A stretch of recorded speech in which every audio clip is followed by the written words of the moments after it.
Hey everyone, in this tutorial, I'll show you how to recover your Savana account in 2026. If you've lost access to your account or can't sign in, don't worry.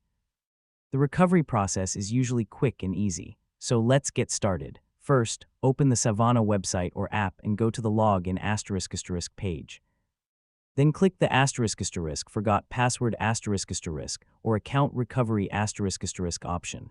Next, enter the email address or username linked to your account and submit the recovery request.